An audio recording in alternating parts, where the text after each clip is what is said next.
and practice of influence and change. So that I'll elaborate that a little bit. So what does that mean to think of a unified and universal theory? So I will tell you a bit about what the scope of delta theory is. The scope, indeed, I make the claim that it's unified, and that means that it treats equally the following topics at least, and many more, but it includes the primary socialization of the young in families and in schools, as well as formal schooling, coaching, all psychological and social therapies, counseling, public health, civic public education, restricted environment communities, family intervention, home-based social service treatments, correctional programs, criminology, social casework, community development, organizational development, professional development of all kinds, on-the-job training, mentoring, rehabilitation, occupational therapy, all coaching, personal, cognitive, and athletic, self-help groups and programs, self-directed behavior change, all 12-step programs, and all training of all practitioners, from philosophers to soldiers. The scope of a universal theory of theory and change asserts that it applies equally to all cultures and all historical periods.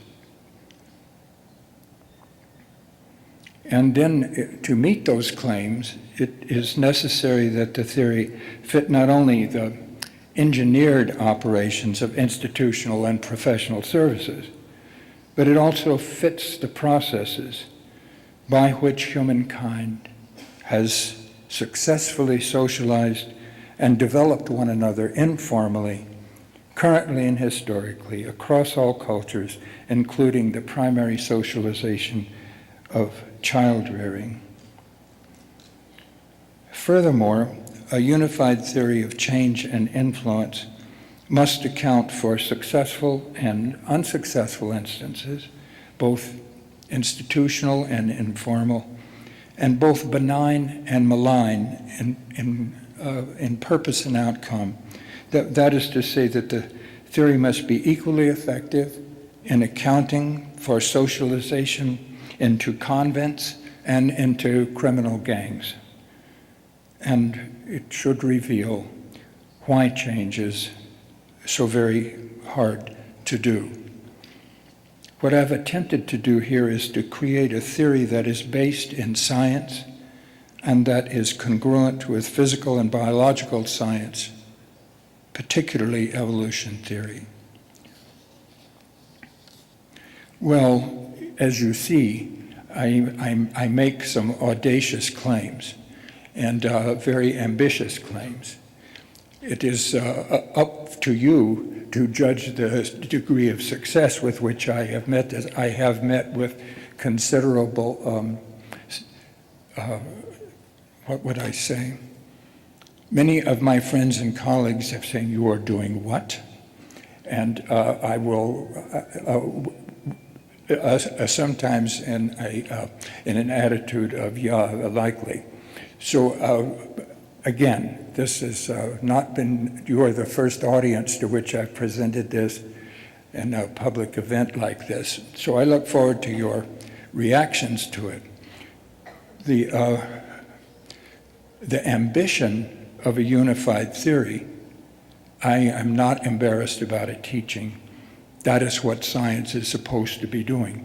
And it is what all the other more formal sciences have been attempting and are attempting to do at the present time. And it is what we should be trying to do. So I am sure that delta theory will undergo many changes as many other people examine it and critique it. But I think it is what we should be doing. as a science and as a profession. Just to give you an idea about what I'm not going to talk about today, because the examples that we'll use are going to be from education. But in the book itself, I test the theory against some of the following that are presented as extended case studies. That is, the first one is Aboriginal Americans in the United States versus the United States of America. And that includes education and the creation of a Cherokee syllabary and language, which made all Cherokee in the United States almost universally literate within a space of 2 years. And schools haven't learned to do it yet. Also, the retention and conversion of captives. The Native Americans in the wars against the government military and their own tribes took many captives, and they were extremely successful in being able to socialize those captives into becoming culturally Indian and referred to in history as the white Indians. And at the same time, any of the Native American students which were captured and required to go to public school, it was a consistent case of failure and attempts to escape by those students. So what did the Indians do right, and what did our federal government do wrong is an interesting thing to consider. I also have examples drawn from what I call malign purposed influence, not to say evil. That is to say that I discuss in considerable detail the recruitment and socialization of underage prostitutes by organized crime. Consider the creation of dangerous, violent criminals, including the Reichstag Nazi death squadrons and how they were trained, military training in general, and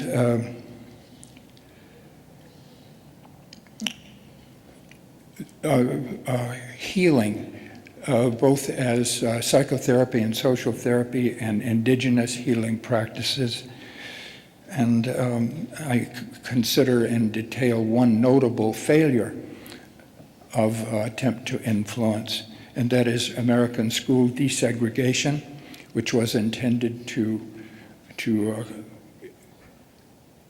equalize and integrate black and white students, and which has been an utter failure, because although they all get bused to the same schools now, they segregate themselves almost entirely within the schools themselves. And we examine why that has happened and how it could have been done differently and become successful.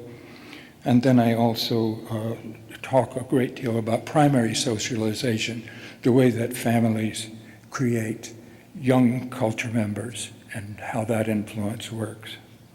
And I look at psychotherapies and counseling therapies all the way from Freud to contemporary tango therapy. So that's a range of stuff that we're talking about, but I just want to let you know that that is what the theory is tested against all of that range. But as I said, we will I'll answer any questions you want, but we'll talk mostly about formal schooling itself. So I think what we have been doing wrong for most of the time in institutional education is to fail to understand the degree of intimacy of psychological development and social development. in that we have not adequately considered the degree to which the social becomes individual and the individual then becomes social. And so the major departure in Delta theory is to acknowledge that as fundamental change. Now that idea is not original to me. That is entirely due to the work of Lev Vygotsky, the Russian psychologist who worked in the first third of the 20th century. And I will talk with you a little bit later about how that intimate tie between social organization and psychological processes, how that develops, and how we educators typically completely ignore that dynamic. So I'm going to start the presentation to you of the theory itself by talking just a bit about the way human beings organize. How do we fit ourselves together? The concepts that I'll be drawing on here are primarily from sociology and psychology, and there has been 100 years of work in sociology on the concept of social networks. I want to define that for you. A social network refers to a rather large group of individuals who are somewhat acquainted with each other and who have some degree of communication. Not every member of every social network communicates with every other member, but I know someone who knows someone, so we are in the same kind of tied together network. And there's all kinds of research about what is the degrees of separation. I imagine you've run across this. How many degrees of separation are there in social networks? Typically, the sociology works with 3 degrees of separation. So if one person knows this person, knows this person, knows this person, 3 separations, then it's a cohesive and probably a social network that will last. Now, the social networks don't organize randomly. Social networks proceed in a very orderly way to be constructed. And before going into that, I want to talk with you about another concept which is more original to Delta theory.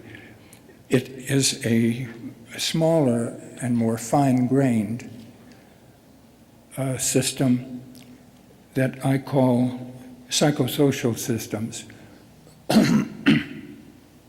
And then I make that into one word, psychosocial, to indicate that the psychological and social processes are very closely intertwined.